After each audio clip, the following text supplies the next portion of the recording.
Welcome everyone, thank you for coming today. I always remember a story that Gary Young used to tell, and he said that he heard about this amazing man that could actually distill rocks. He was such a master distiller. And Gary went searching through France to find this person. And Nicolas's father, Jean-Noel Landel, actually invited Gary Young to his house to meet this man, who was Henry Vieux. And it was at that time that Henry agreed, or Henri, if you want the French pronunciation, agreed to look after Gary and actually take him under his wing. And that was one of the really significant early parts of Gary's journey with essential oils. I tell you this only to say that Nicolas and his father, Jean-Noel, have been a part of Gary's journey from the very beginning. We are so privileged to have Nicolas here in Australia talking to us, because what makes our oil special is the production, how they're grown, how they're distilled, and that's what Nicolas is going to share with us today, the magic of what makes Young Living oils so unique. So without further ado, I'd like to give a very warm welcome to Nicolas Landel. Nicolas, thank you so much for making a video about it.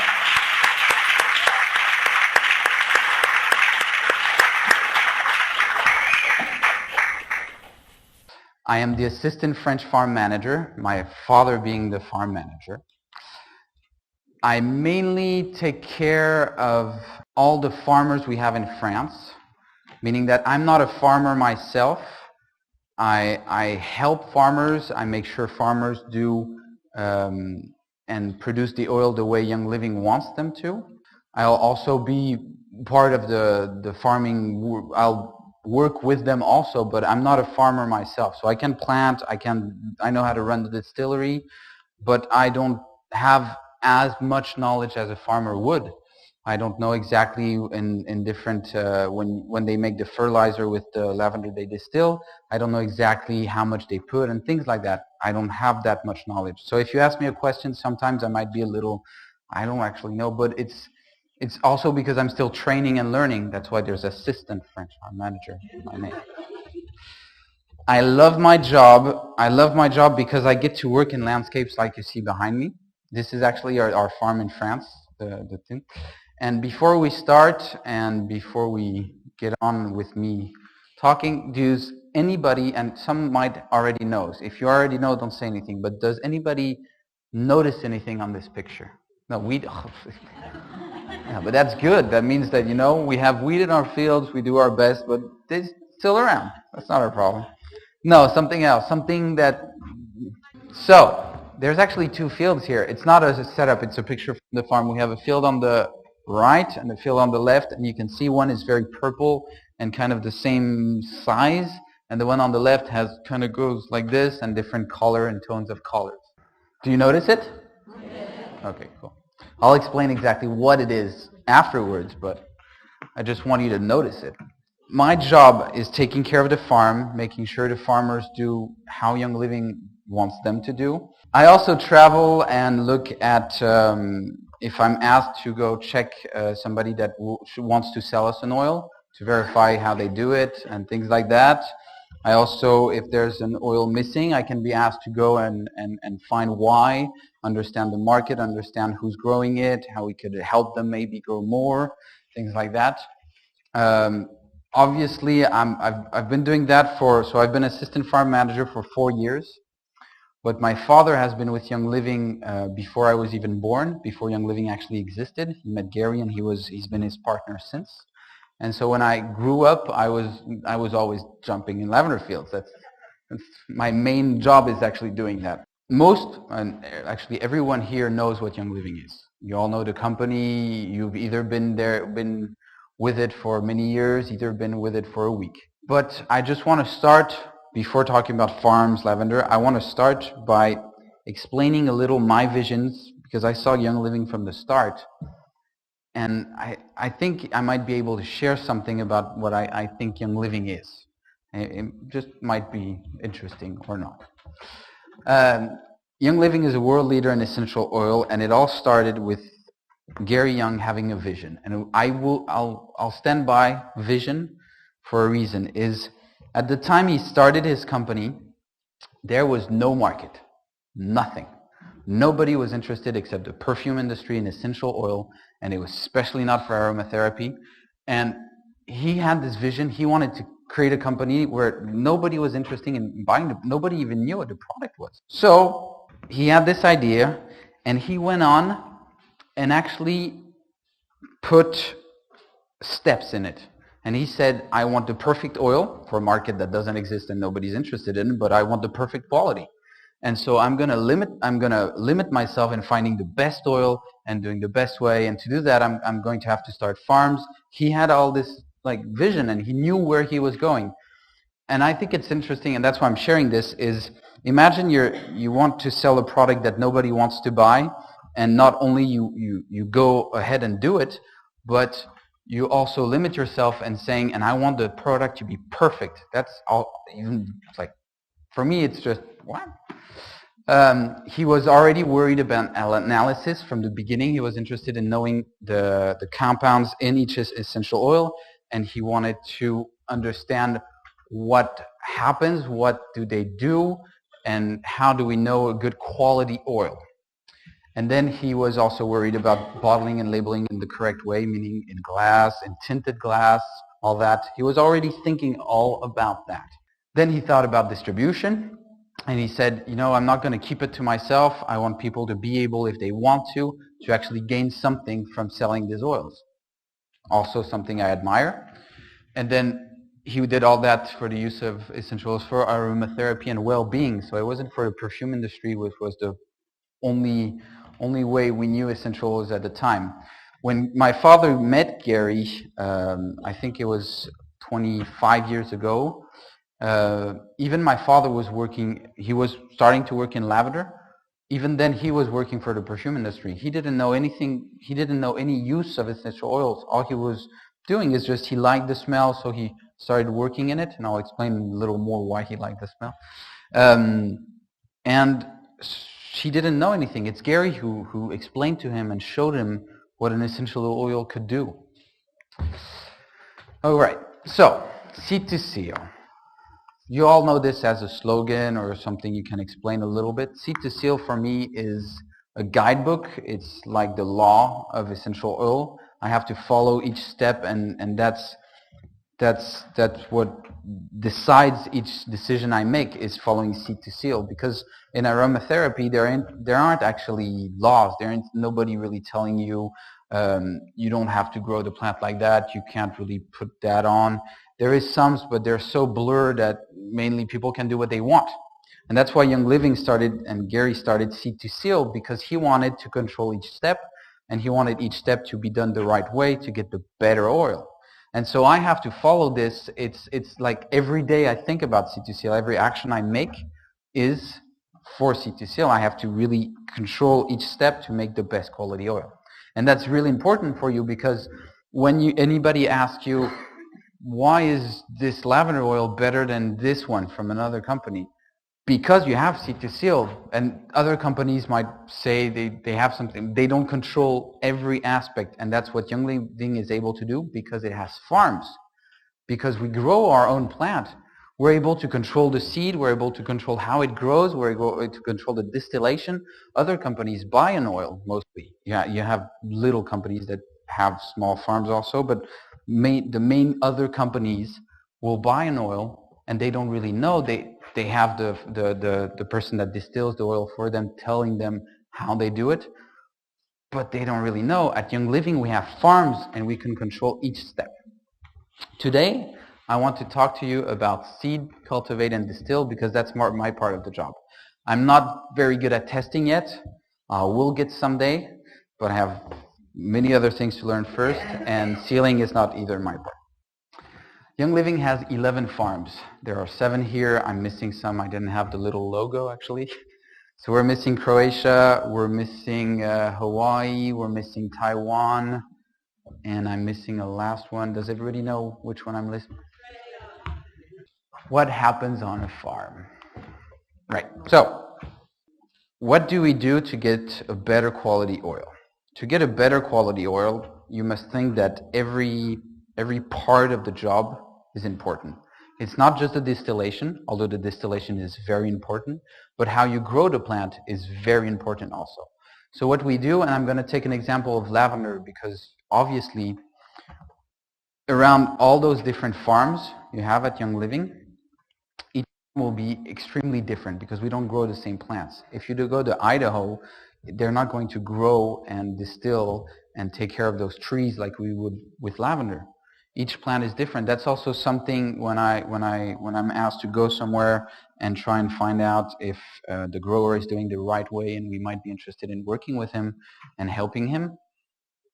I sometimes don't really know what I'm supposed to look into. I have to go there and spend a couple days just understanding how and why he does this, why this farmer plants that way, why he grows that way. Do you know, have any of you ever been to Idaho, to the farm? That's actually quite good. Okay, we'll get back to it, but okay.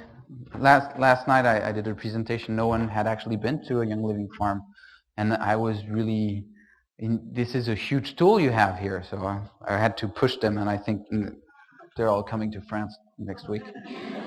All right, so what happens on a farm, and I'll take the example of lavender. We select the seeds, meaning that we don't want the most tough seed, we just want a healthy seed. We will then give the seed to a nursery, and we have nurseries that work mostly with us. And so we really know the nurseries, we know how they grow, how they do things, because even that step is very important. And we'll start growing a starter. What we'll call a starter is a small lavender plant about this size right there. And then we have to plant them at the right time and in the correct soil. Now that might sound like, yeah, of course, why wouldn't you?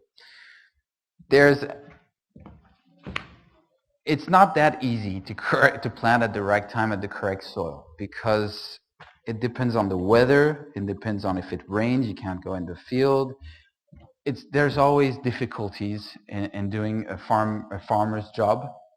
And so planting at the right time is not the hardest, and the correct soil is the one that's the most interesting. When you plant a lavender at an altitude or in a field, and you plant another one at a different altitude, a different field, you'll get a very different oil. Not only because the plant itself is different, I'll explain that, but also because it's a little bit like if you were born in Alaska or if you're born in Australia, you might not have the same resistance to heat or cold or something like that. Same idea with a plant. If you plant it somewhere where it's in the middle of the sun or if it's in the shade, it'll be a very different oil. And actually you can notice that huge difference with what we call a chemotype. Has anybody ever heard of a chemotype? A couple, yeah, not bad. So a very easy chemotype is thyme. If you take a thyme plant and you could even clone that thyme plant and have the exact two thyme plants, and you plant one in the sun and you plant one in the shade, you will have completely different oils. Extremely different. And that's why I take thyme, for example. Lavender, the difference is actually not that big, but thyme is the difference is huge. The one and the reason why is an essential oil is the immune system of the plant. That's why we call it essential. It's essential for a plant to survive. It's its way of, like a rose has shards, well the lavender has its essential oil to protect himself. And so when you plant thyme in the sun with the wind and everything, the plant has to be tougher, so it has to have an essential oil that, a better immune system. It has to be more ferocious, as the one in the shade has it kind of cool and she's okay. And so that's why I say that, and it's not always easy, is we really have to understand, even when we start a new plant, we have to understand what type of soil it needs and when to plant it correctly to have that oil just the way we want it. After we care for the plant, we preventing disease. Now, preventing disease comes in many shapes. It's the first one is rotating the crops. For example, lavender, we'll plant it, we'll let it grow for about 8 to 10 years, and then we'll take the lavender out and plant something else for at least 2 years.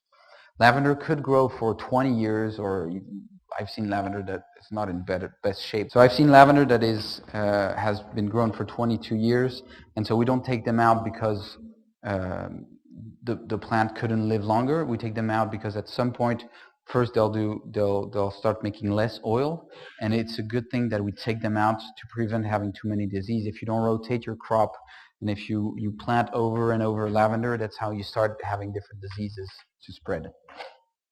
Preventing disease also can be into research, which we also do a lot in France for aromatic, I don't know how you say that, but plants. We have actually one of our farmers is the head of the research department for aromatic plants. And so we especially for the lavender, we spend a lot of time and a lot of energy in trying to fight diseases, not have new diseases, and find the ones that are already there. Weed control. Weed control is something very important for Young Living because we don't have many ways of doing it, either manual. And in France, it's even it's even more complicated than any other Young Living farms because we do not have any labor. So I'll show you how we do it afterwards. And using proper fertilizers is also a way of caring for the plant. We don't want to destroy our soils by growing our plants. We want to take care of and be eco-friendly, and we want the plants to still be able to grow well and feel good. Then cropping at the correct time. That's also is the same idea as planting at the correct time in the correct soil. It sounds logical to do. But if you cut a lavender essential oil too early or too late, you will have a very different oil coming out. Even if it's 3-4 days spread apart, the oil will be different. And that's why I say cutting at the correct time. There's 3 ways of knowing when to cut, and that I'll explain just after. But that's something important that we have to take control, is knowing when the plant is ready for us to have the oil we want. Cropping the right way. This is the right way. This is the way we do for lavender, which is cutting the whole plant, the whole stem with the flower and just loading it. Now for lavender, what they often do is they cut it and shred it and directly. We don't really like that because shredding it, we can't let it rest for 2 days. We always let our lavender, once we cut it, rest, because we want to get rid of what we call coumarins. It's like water in suspension in the oil. Do you know when you cut grass, you have that smell? That's coumarins. So that's what we get rid of because we don't want it in the oil, so we let it dry for about 2 days. And if you shred it, obviously you cut the plant so much that the oil would fly away. As if you cut it like this, the oil actually stays in the plants. It's trapped in the plant, an essential oil. It doesn't evaporate. So we want to cut it this way for that, and also for the bees. If you shred it, the bees are shredded with it. As if you cut it like this, the bees have time to actually fly away. Preventing disease. After cutting, I'll tell you how we do, but after cutting we actually protect the plant to try and not have any disease spreading. Alright, so before I talk more about France and the farms, since I was a little shocked last night that nobody had ever been on a farm, I feel better that some of you have been. I do want to share a little bit, but a little bit about the Young Living farms I've been to, other than the French one.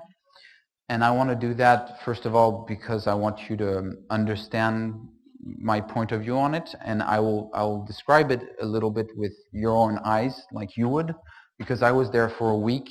I had the same experience. I came in not knowing anything about how it worked, and I was part of the groups of distributors there. I was treated like family, and I just want you to kind of see how it is and what experience it is.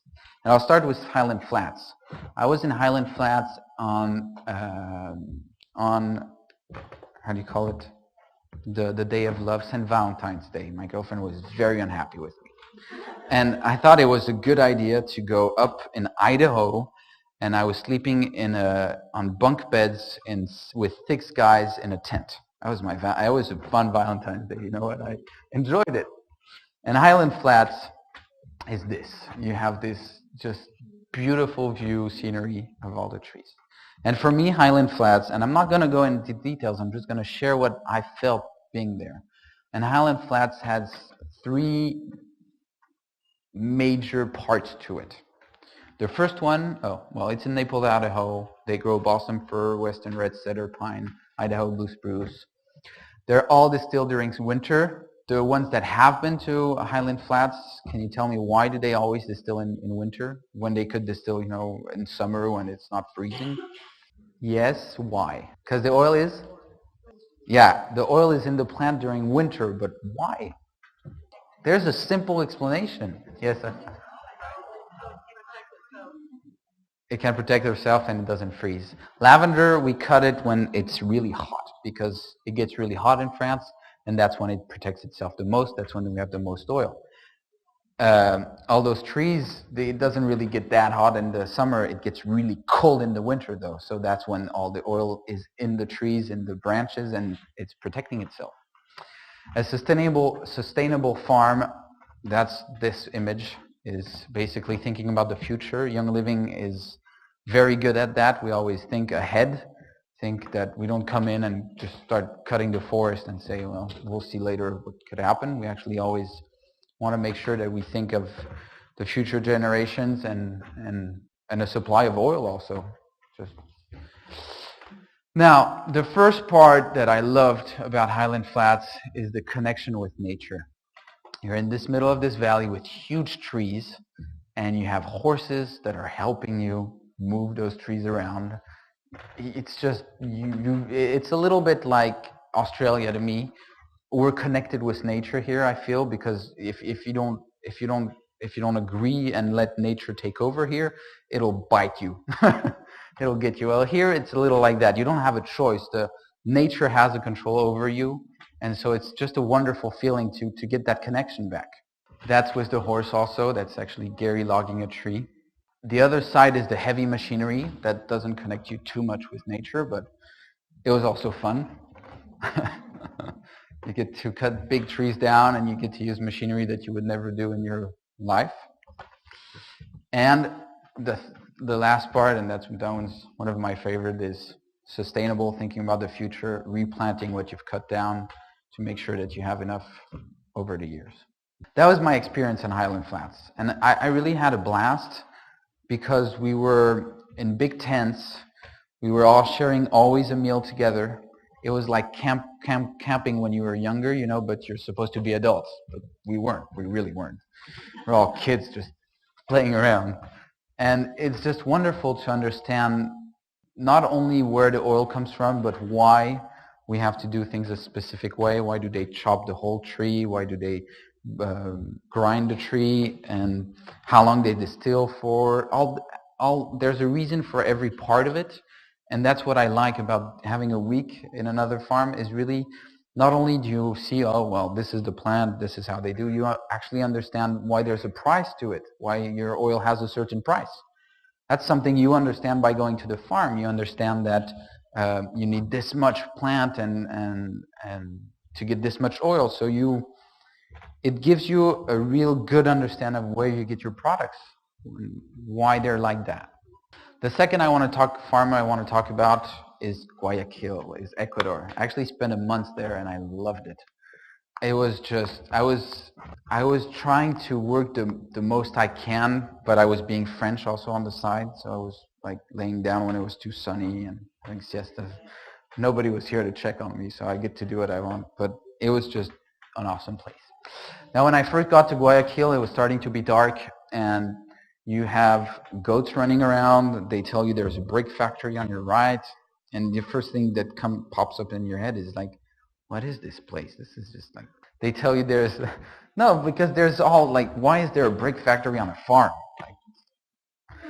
And it takes you about, I think, it took me about 2 or 3 days, and then I understood that everything on that farm worked as one. There was a reason for everything. Everything was thought through, and everything was working together. Now, it has over 1,000 acres. I'm still thinking, I think it might be 2,000 acres, and that I'm not sure. I must have checked. So I put it over 1,000. I think it was 2,000 acres actually. The plant it's a year-round harvest because it's a temperature, you know, a little like here. It doesn't get cold or it kind of stays. They just have a humid time of the year where there's a lot of rain, but they can actually harvest year-round. A farm where everything has a reason to be there. And that's very important because that's what I was saying is you really don't know why at first, but then you understand that everything that's there is there for a reason. They grow ylang-ylang, Dorado azul, oregano, mestrante, lemongrass, eucalyptus blue, and ocotea. Eucalyptus blue and ocotea, they actually bring it in from the forest. They don't grow it on the farm itself. So when I say everything works together, the sheeps, the goats, for example, they had, after they distill, they take the plant material. We do the same in France. And they took goat's manure, they mix it up, they let it dry and just become fertilizer. And they also added, they have big vats full of worms where they actually make humus for the fertilizer. Humus, we say that in France, humus. I don't know if it's the same word. Humus. Yeah, humus. And they use that as fertilizer, but they also water those big tanks every day. They collect the draining water out of it, and they add some goat's milk and other things to it to make a liquid fertilizer.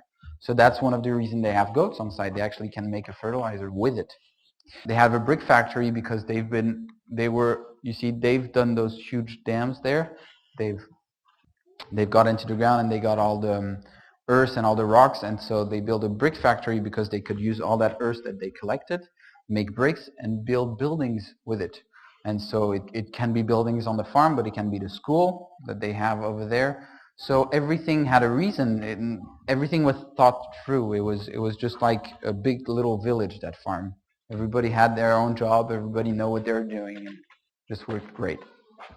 Now, one of my favorite jobs on the farm was picking flowers with the women in the morning. That's just because it's fun. I got to just sneak out, not do the hard labor for a little bit, and get to work with the girls. And there were about 24 girls every morning that come and pick flowers for 4 to 5 hours. Those are ylang-ylang trees, the trees that you see first, not the trees that you see in the back that are humongous, just the ones at first. This is what a regular ylang-ylang tree looks like. So it's actually different because they prune them.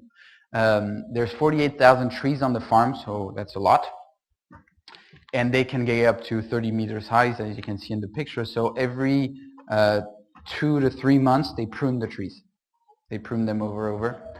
A tree that is over 5 years old will produce 20 to 25 kilos of flowers per year. Knowing that you need 100 kilos of flour to make a liter of oil. Is that right? I forgot. 2 kilos of oil. 2 kilos of oil, you need 100 kilos of flour. So you need 4 trees, and all the flowers they will grow, 4 trees, 4 ylang-ylang trees, and all the flowers they will grow in a year to get 2 kilos of essential oil. And now that's something that will make you understand the price of ylang-ylang. Because you need 4 trees and all the flowers, and you need to collect it every day, and all the flowers you have will give you, after a year of collecting those flowers, you'll get 2 kilos of oil. That's also why they have 48,000 trees on the farm. The flowers start to be green like the leaves, and then they slowly turn yellow, and then they finally have a little red around, and that's when you can cut them. I never looked for the red. I was too quick and I always got yelled at. I was just like, yeah, this is yellow, and plus she has more in my basket than I do, so I want to collect more. So it blooms year-round, and so you can see actually the little red on this flower. You see the red part. That's when you know the flower is ready to be taken. And it's the fragrance of Chanel No. 5. You know that essential oil started out in the perfume industry. Ylang-ylang was actually mostly discovered by this perfume before aromatherapy and all that. So if that's one of the reasons it came to be known, ylang-ylang. And now the best of all, Simian. So this is where we have the farm and this little village. Are you coming to visit now already? Just the picture will get you to come, right? I don't need to say anything else. We actually have at the top in the castle, we have a Young Living shop. So we have a castle.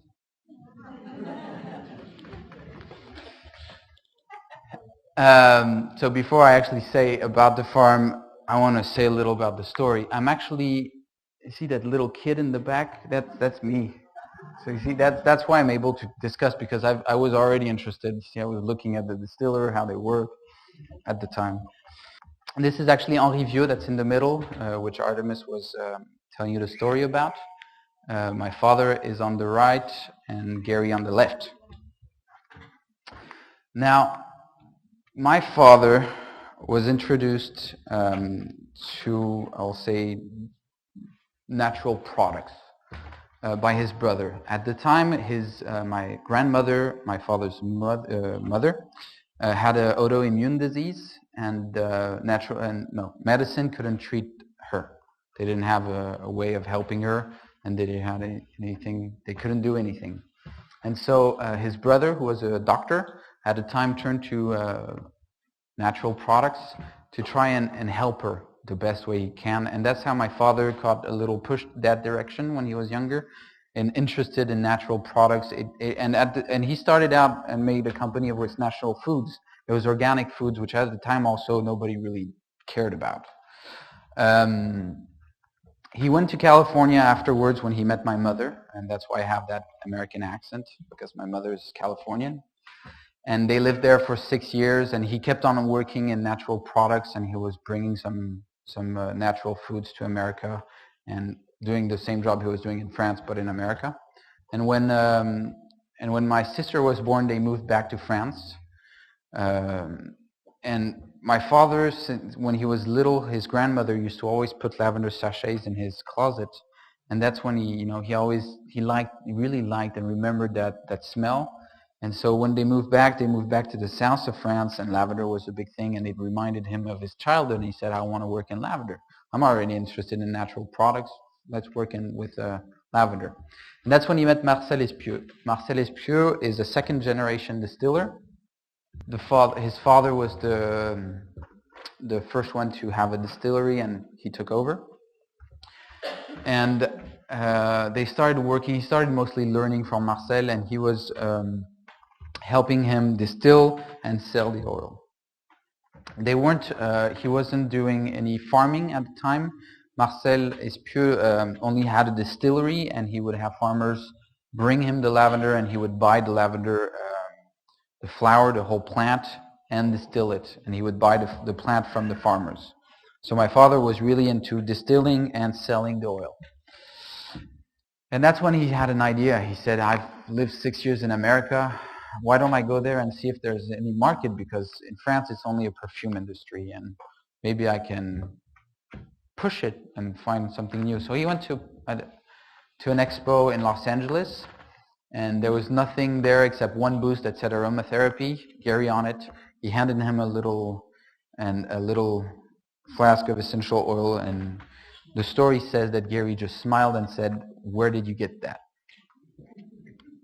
Gary then told my father that he would come and he would visit him in France. My father said, yeah, of course.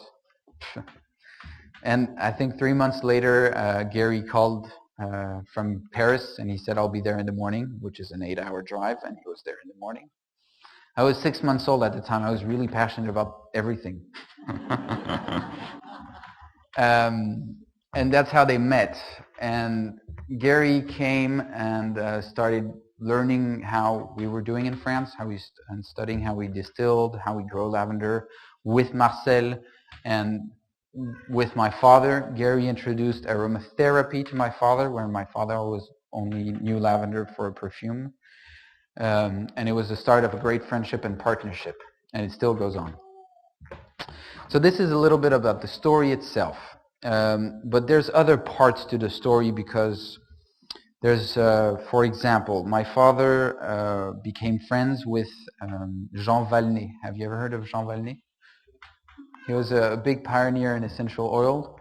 He was actually a medical doctor in the Vietnam War in the 50s. And at some point they didn't have any antibiotics left. And so he started using the local medicine that was plants into treating his patients. And when he came back to France, he was so passionate, he started studying upon it. So he became really a pioneer in aromatherapy. And my father became friends with him. He was old at the time. I've never met him. Even if I was 6 months old, I would have remembered. They became close friends, and he also pushed him into aromatherapy, pushed my father into it.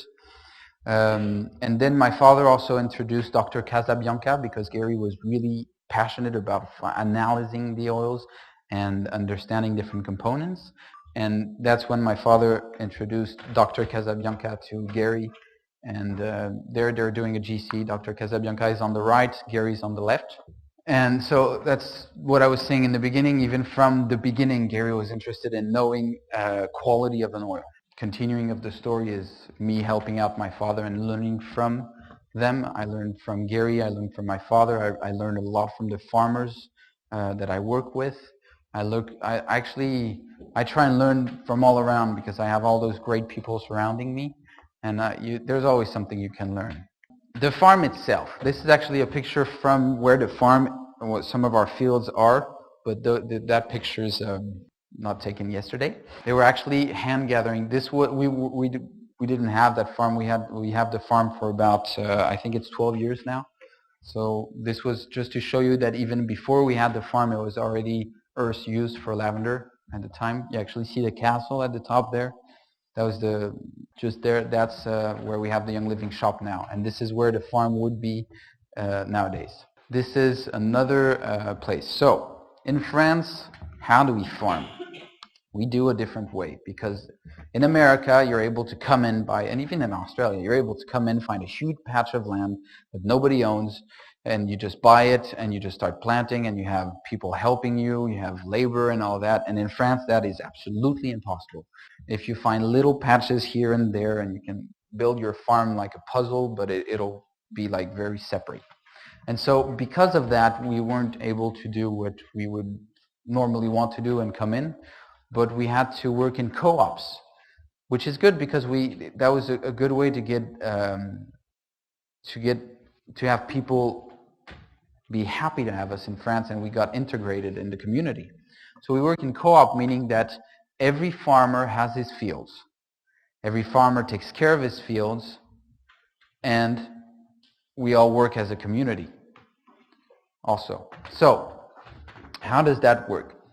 A farmer will go in, he will plant, he will cut, and he'll come usually to our distillery and distill. And my work would be to verify that he's doing by seed to seal, and he's planting the correct way, not using products we don't want, things like that. By doing that, we don't need any labor, which is very interesting, because labor costs so much in France, we couldn't do it.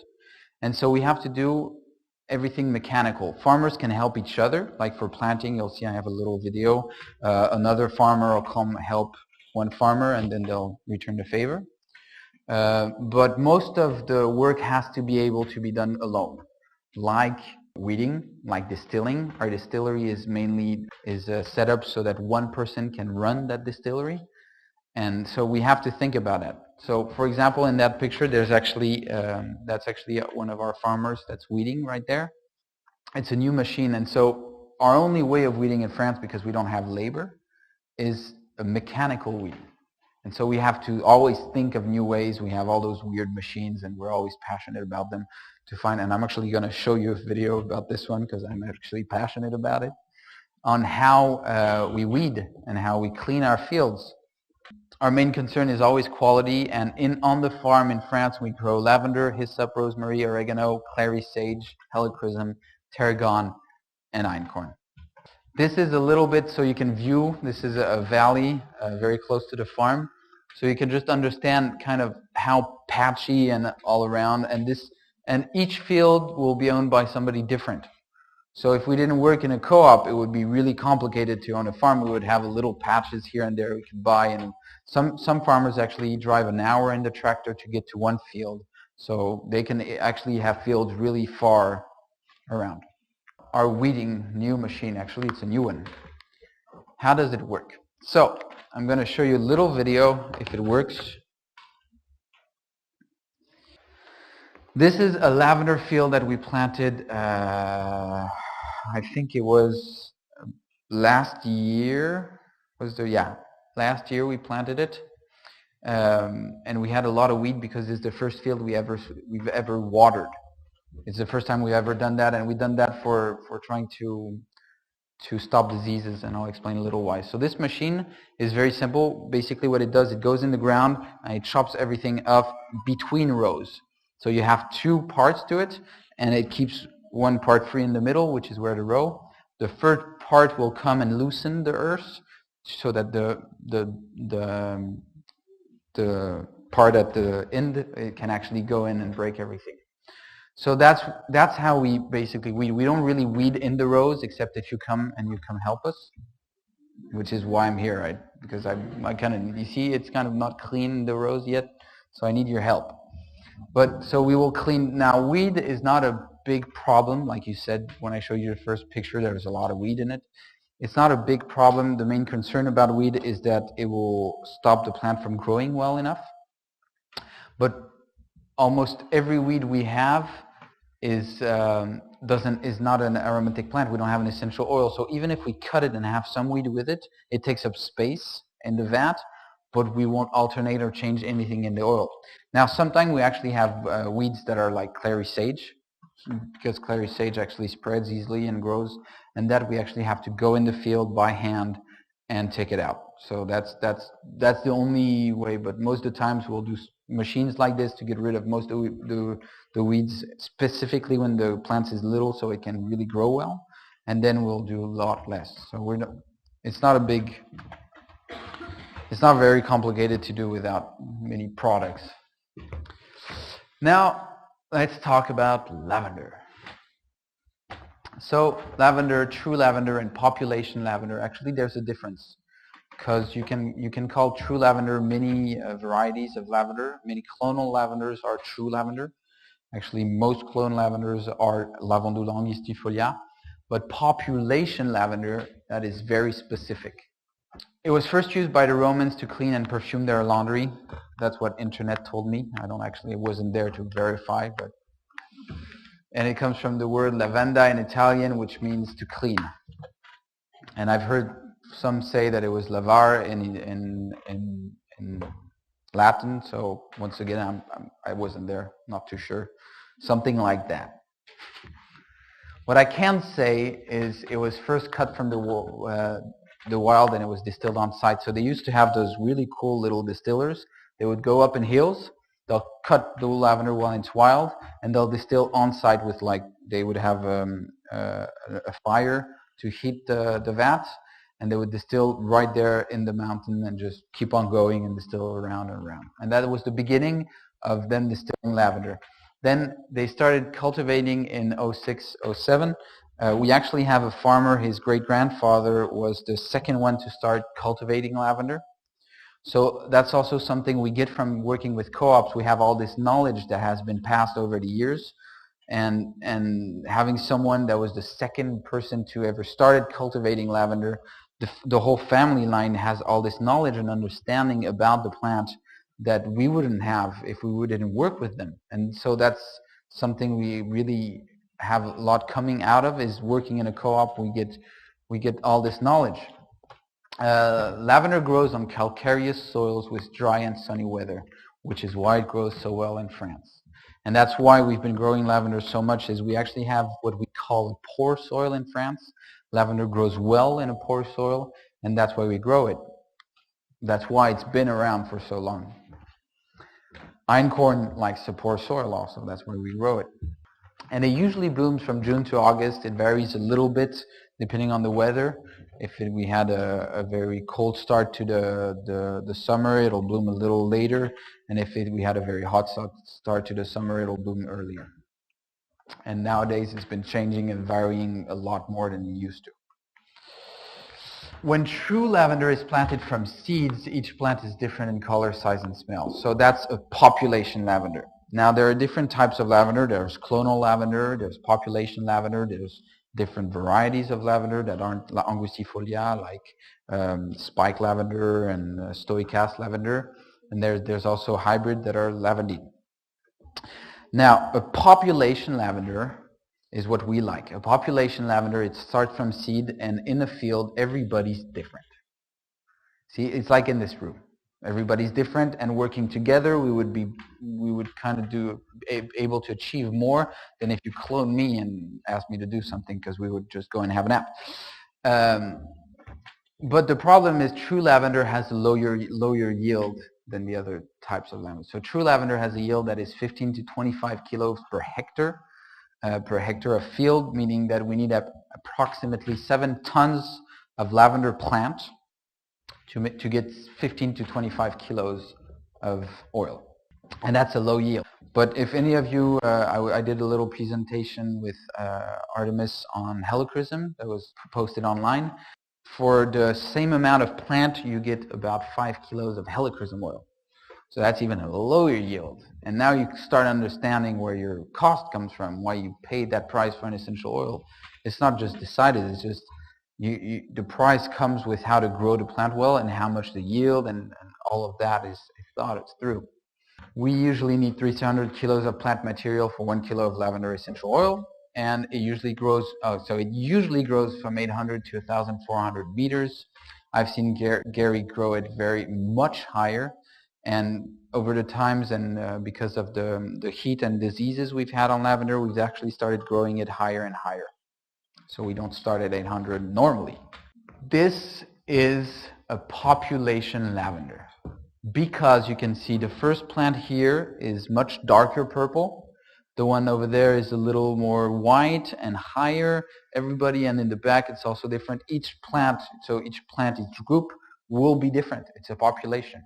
That's how you recognize a true lavender population field.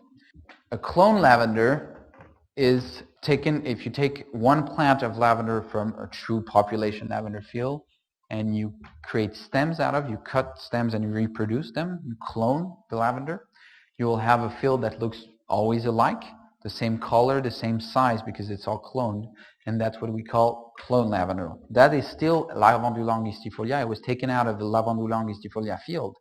And so anybody can say this is a very good oil, it's Lavandula angustifolia oil, and you would never know the difference. Actually, you could if you knew how to use your nose. Clonal lavender is grown from stem cuttings. It's usually selected for better resistant, but it's mostly for higher yields. We can get 6 times more oil with a clone lavender field than a true population lavender field. Now you would understand as a farmer why you would want to actually go to clones. Also, if you knew that we had a lot of disease and a lot of problem in France with that, and some clones are resistant to that, you'd also understand why farmers want to go to that. That's why our job at Young Living is pushing farmers not to, because we believe, and that's always been Gary's belief, is we believe that the population lavender has a better immune system. It's a more healthier plant. It's a healthier way to cultivate lavender than not hybridizing it or not cloning it. That's very important to understand, that we believe that, and we've always pushed for that, and Gary has been actually really good at it. So Young Living has been a major savior of the cultivation of population lavender in Provence for the past 20 years. Without Gary, there would be almost no population lavender nowadays. Gary has been the only one saying, I want population lavender, have them grow population lavender. So without this, in France we would have still fields, but they will all be clonal. They will all look the same. They will all be clonal or lavandine, because you have a better yield, you have less problem with diseases. Why wouldn't you? Or why would you take the hassle of working with population lavender?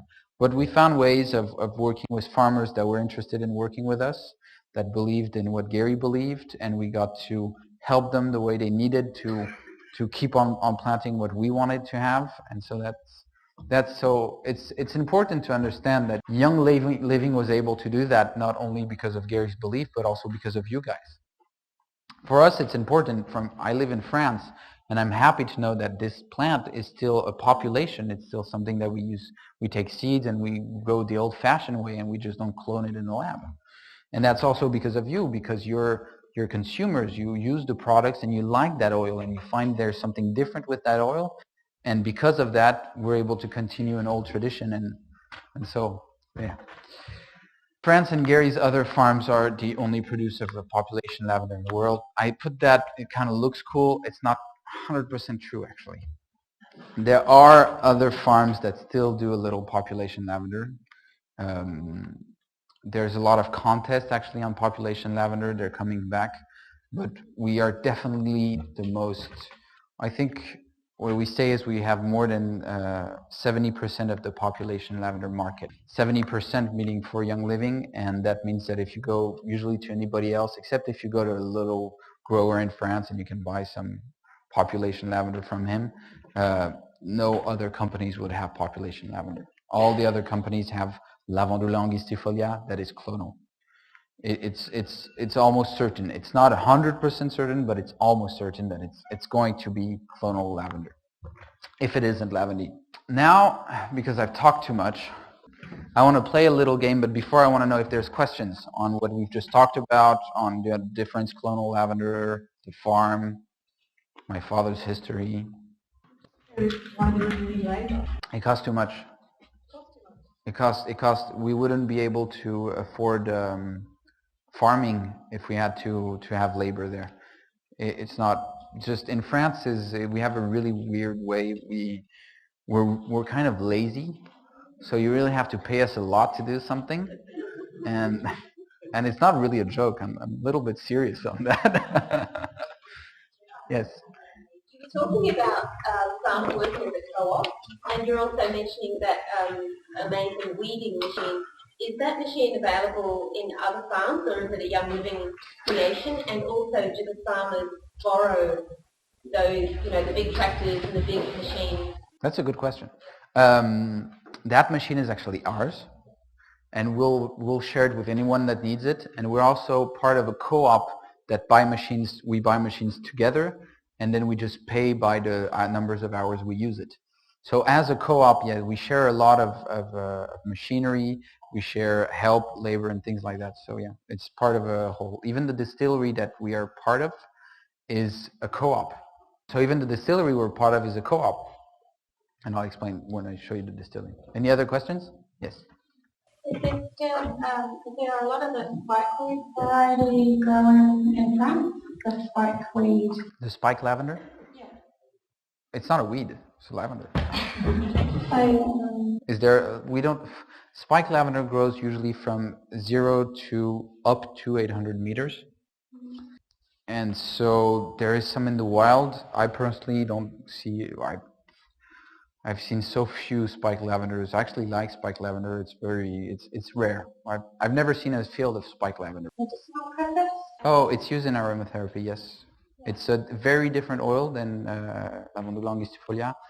I'll show you after. It has a very high level of camphor. All right, now, is there anything else? Yeah? Mm-hmm. Yes? If you can buy a Lavender alternifolia here in Australia, is it Alternifolia? Yeah. Okay. Alternifolia is a different variety. It's not angustifolia. It's still a variety of lavender, but it's not angustifolia. The same as what's on the Young Living bottle you can buy it here in Australia. Okay. Is it hybrid, or what's the difference between that and the oils you have? That's what I was saying is, since we have more than 70% of the true population Lavandula angustifolia, you have really no chance it's going to be a population lavender. It's mostly going to be a clonal. It's still Lavandula angustifolia. Normally, it could be lavandine. You have to smell it to really know. That's the only way, or analyze it. But mostly it's going to be a clonal lavender, and we believe a clonal lavender isn't as good at all as a population lavender oil. Thank you, Nicolas. All right, so now let's play a game, because you've had all this knowledge come in. Each one of you can tell me exactly which plant is what. We have 3 plants here. I'm going to help you a little still. We have one that is true population lavender. That is just regular lavender. We have one that's a true lavender. We have one that is lavandine. We have one that is spike lavender. All right? Drum roll. So, let's start with the one on your left. Okay? You're going to raise your hand if you think it's true lavender. 1, all right. All right, the one in the middle, what do you think it is? Do you think it's true lavender? The one in the middle? Yeah. And the one on the right, true lavender. Does anybody believe it's true lavender? Yeah. Okay, I'm still kind of winning. All right, so it's a little hard because I haven't told you much about the plant, I know, but I'm enjoying this a little. So we have spiked lavender on the left, true lavender in the middle, lavandine on the end. Lavandine, I should have actually had two plants next to each other. Lavandine is a hybrid. You used the word early in the piece called coumarin, Wait. and have I got the pronunciation correct? Yeah, that's not the Latin word for it. Okay. That's just the common word I need to, I can Can tell. you explain that? All right, so in an essential oil, once you cut the plant, in the plant, you have different particles. You have mostly the essential oil that stays always in the plant, is kind of trapped in the plant. And then you have this, what we call coumarins, which is, I think it's, when it comes to technical words, I don't always remember all of them, but the component itself is alpha-terpineol. That's the alpha terpenols, is that molecule that we want to get rid of, and we compare it to water in suspension in the oil. Like when you cut a plant, you have it's a little moist. It had some sap and some moist to it, and we want that to dry out and get it out of the oil. And that's by the only way we have to do to have that. We just let it dry for 2 days in the sun before we distill it. That evaporates that molecule instead of distilling directly where we would find that molecule that we don't really want in the essential oil. No problem. So, lavandine. Lavandine is actually the baby of spike lavender and true lavender. So what happened is at 800 meters, because spike lavender grows from 0 to 800 and true lavender grows from 800 to 1400, what I was saying. At 800 meters, the bees started pollinating the one and the other, and lavandine was created. Now, lavandine, like the mother, which is spike lavender, I've decided that, it can have those little arms that you see, those little flowers growing on the side also, but like the father, it can not have it. It'll really depend. Each plant will be a little, even if it's a clone, you'll have each branch to have it or not have it. Lavandine nowadays is a hybrid, and it's all man-made. It's cloned. We chop it, make stems, grow stems into bush. With one plant, we can make a field. We don't do that because it's practical. We do that because it's the only way to have lavandine. Lavandine is infertile. It does not have seeds, and the pollen cannot be used. So there is no way of growing lavandine except by stems and clone. That's why a lavandine field will always look the same. It's like a clonal lavender field. It has the same color, the same size, and everything. But you also have different varieties of lavandine. Now, if you take a population lavender field and you take a population spike lavender field, everybody's different in each field, and you take a dad and a mom, and you take another dad and another mom, you'll have two different babies. Get my point? This is basic. And so you'll have different lavandine varieties. And they've selected a few that they really like. Most farmers selected a few that they like, that are either resistant to the disease, either have a big yield, either are high in camphor, or something like this. Now, lavandine is often shut down, and I don't agree with that for one simple reason.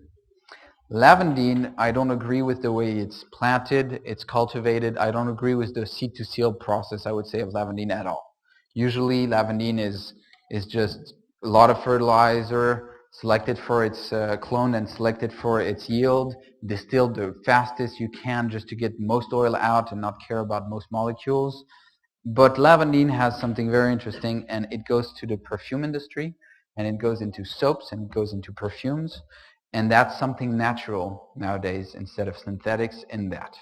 And that's why I like it, because it kind of makes me feel a little happy that nowadays we still have something natural in that industry that usually only use synthetics. The reason why people switched also to lavandine or clonal lavender, especially in the perfume industry, is because you can control the smell a lot more. Now you understand that it was a population lavender. The smell is hard to control. We don't always have the same odor because it grows in different fields. Everybody's different. We always try and blend all of our essential oil to get an analysis that is the most comparable to the other one because we want a certain quality of our oil. But we don't guarantee a smell because we work with nature, and nature kind of does what it wants. That's something the perfume industry does not like at all. But with a clone, it's much easier. Usually your essential oil will always smell the same. Kind of. You always have a little difference, but especially if you cut it at a different period or things like that. So lavandine is a little like cloned lavender. It always looks the same as a population lavender is very different. Lavandine is hybrid, blah, blah, blah. So the oil is very high in camphor. Like I said, spike lavender is very high in camphor. So it took that also. Lavandine is very high in camphor. It is grown from stem cuttings and is mostly used in the perfume industry. Now this is a lavandine gas chromatography. This is how we analyze an oil. This gives us each compounds in the oil and tells us what this oil is. Even if we didn't have like lavandine GC written in big, we would know what it is. We would know what it is because, for example, in lavender, what we look at, the two main ingredients is linalool and acetate de linalyle. What I was telling you when we cut the lavender, we know a difference. Before the lavender is ready to cut, linalool levels are low and the acetate de linalyle levels are high. And the more we get closer and the plant gets ready to cut, these kind of balance each other. And then if we wait too long, it goes the other way. Linalool gets higher, acetate de linalyle goes lower. So that's something that happens if we wait. That's what I would say, if we're cutting at the correct time. What we're interested actually in this GC is not especially the linalool and the acetate de linalyle, but it's the camphor. Because camphor will tell us if it's lavandine or not. In a lavender GC, we get 0.3 to 0.6% of camphor. And lavandine can go from 7, actually a little lower sometimes, but rarely, and up to 10. Spike lavender is 10 to 13. Spike lavender has more camphor. All right, so now I'm going to show you a little video. It is a video of us planting on the farm. I think it's quite fun to have you see that just because it gives you an idea of what we do, what a day at the farm is, and it might make you want to come. No, we're not touching the light ever.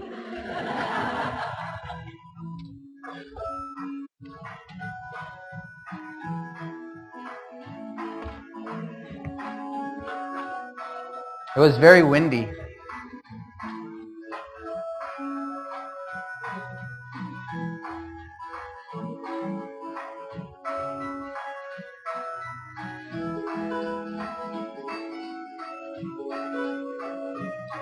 So I was in the middle there, and the fun part is that the farmer behind me is not helping. He just knows that I do it wrong, and he's there to hit me every time I do it wrong. So he's just really looking into what I'm doing and if I do it right.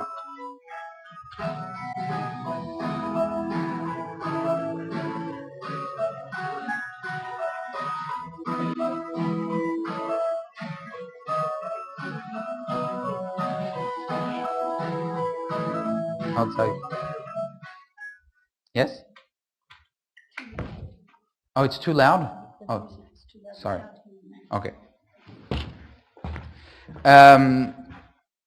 So this is us planting.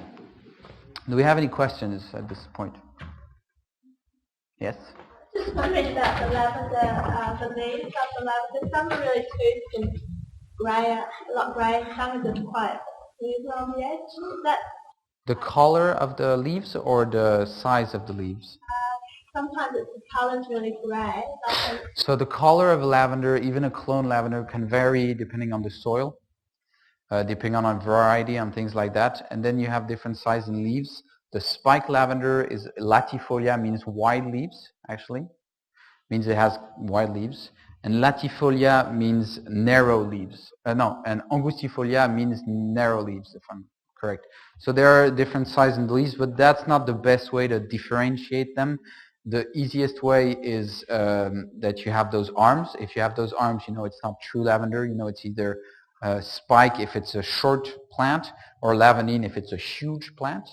You also have the amount of flower you have on a plant. So, for example, if you have a lot of steps of flower that end in a pointy little end, a lot of flowers with a pointy end, that's lavandine.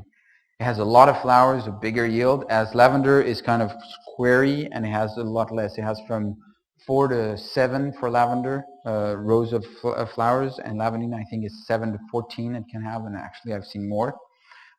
So that's the best way to know. First of all, even if a field is a clonal lavender, you want to go in. If it has arms, you know it's not even a clonal lavender. You know it's going to be lavandine most of the time. So I was just wondering if you crop rotate it with the other oils, or is it just like, do you use anything else to crop rotate with? Yeah, we often what we use is either clary sage. If a field has been having lavender, like we've been having 20 years of lavender, and even with a rotation in the middle, we'll change and we'll put rosemary or something like that. So we always try and rotate the more we can. We usually do 10 years if it's a lavender plant. Then we can either do some einkorn, some clary sage, and then some lavender again. Clary sage is grown also for 2 years like einkorn, so we want a plant that usually grows for 2 years. 2 years is a good crop rotation. It really gives the time to the soil to get back and to get more nutriments. Also, we want nutriments to get back in the soil. Now that I've explained to you what the difference with lavandine, lavender, and clonal lavender is, I am going to play a game. And the game is, what is this field? And obviously I'm French, so there's a lot of tricks. It's not going to be easy. So what is this field? Who thinks it's true lavender? No one? Who thinks it's clonal lavender? Who thinks it's lavandine?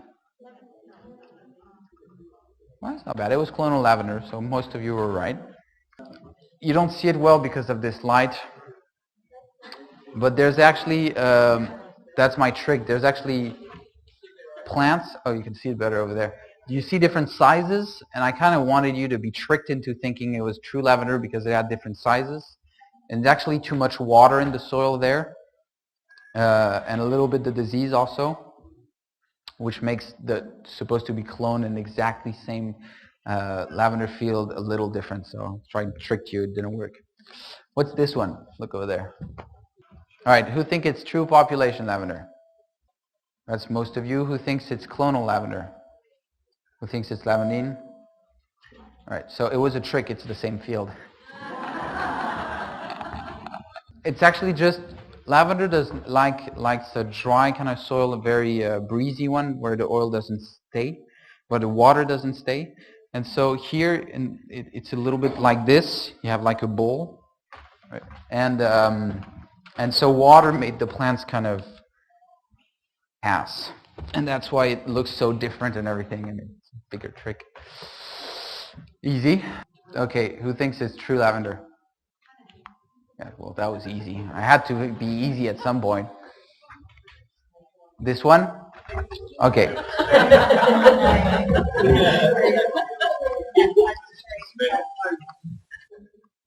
Who thinks it's true lavender?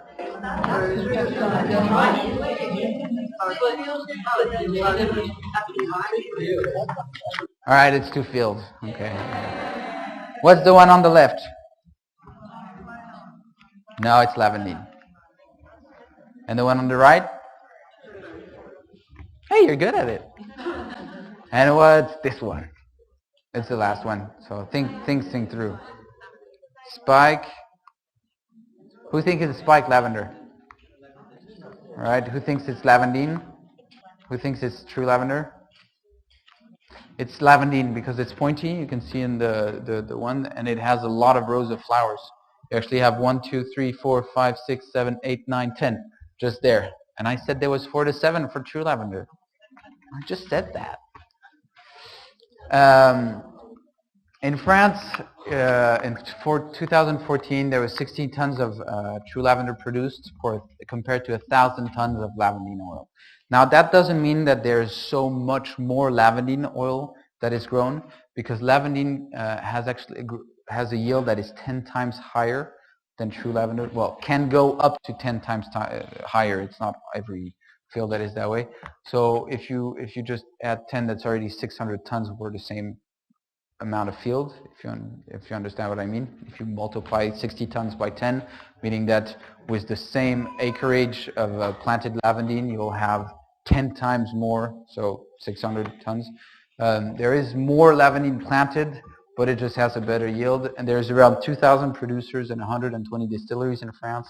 We have 40 producers working with us. It might not sound like a lot, but when you know that almost all of those 2,000 producers grow lavandin and not lavender, 40 producers working for us is actually quite good. And that means those are 40 farmers that work either 100% for us, and that's the way we like it the best. We really can control and know what they're doing.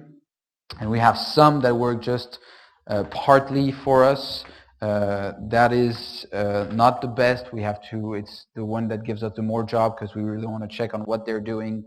And since they have other clients, we don't really like that. It's just a little complicated sometimes. So most producers, we want them to work 100% for us. A key aspect of obtaining quality oil is harvesting the plant at the right time. That's what I was saying with the linalool linyl acetate. But how do we know when the right time is? Because I don't go in a field with my GC and figure out if my oil is ready or not. So how would I know when my plant is ready? There is what I would call the old technique way and the new way. Now my farmers are old technique way, 100%. They never want to listen to what I have to say about verifying a field. And their old technique is basically when they come in a field, they look at it and they know if it's ready or not. It actually has some science to it. Is they say and they think that if you see the first flowers in a lavender blooming, usually if it's sunny for 2 weeks, after 2 weeks, you'll have most of those flowers that are open, some that have passed, and some that aren't open yet, but you have a middle ground. And they think that's the best time.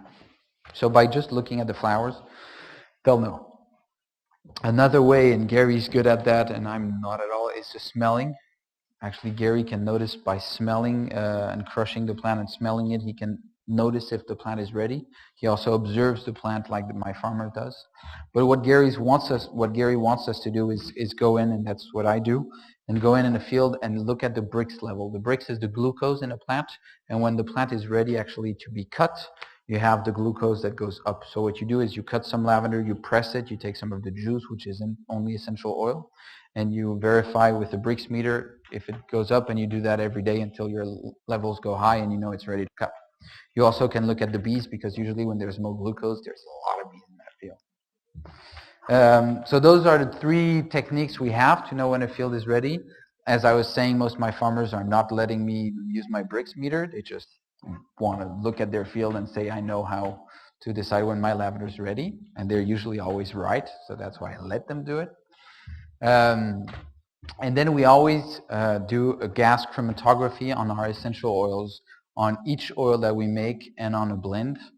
And then we send that essential oil to Utah, and upon arrival they do a second gas chromatography to verify that the first one is okay. Now the reason why they do that is they want to make sure that nothing has been tempered during the travel, that what we say is true, because us Frenchmen are not really reliable, and that's the same for anybody that sends oil to Young Living. They have to send a gas chromatography with the oil, and Young Living will do another analysis amongst a lot of other analyses actually on the oil to make sure. Thank you, this has been awesome. But can you tell me about the bees? Do you have any problems with them to hear? We don't actually have beehives on the farm. I've always wanted some, but I've never found a way to not harm the bees by having the hives. So we don't have some. We have a lot, like really every summer we have thousands of bees in the fields, and I look at them and I've never seen a colony dying or things like that. I've never observed that, what we've been reading about. The bees look healthy. I've never been bitten by a bee, even though I work in those fields. So we kind of work, that's what I say to groups and anybody that comes in our field is if you get bitten by a bee, it's probably your fault. And you shouldn't have done what you did. We get along well with the bees, and I especially take care of the bees, but I haven't seen anything out of the ordinary since I was little. It's always been like that. And you can even if you don't look at the field, there are so many bees, you can hear it. It's this bzzz all around you.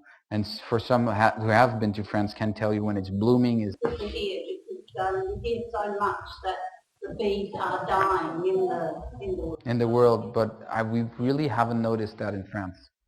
And our fields are, we take care of our fields, we don't spray things and stuff like that, so also bees are okay with us. Any other questions? No? All right. So this is how we cut lavender. This is how we know when to cut the lavender. Now I'm going to talk a little bit about the disease that I've been talking about so much during this presentation. It's the Stolber disease, and it's spread by this little fly there, this little thing there. It's a bacterial disease, a phytoplasma disease that started spreading in the 60s. It first actually hit lavandine.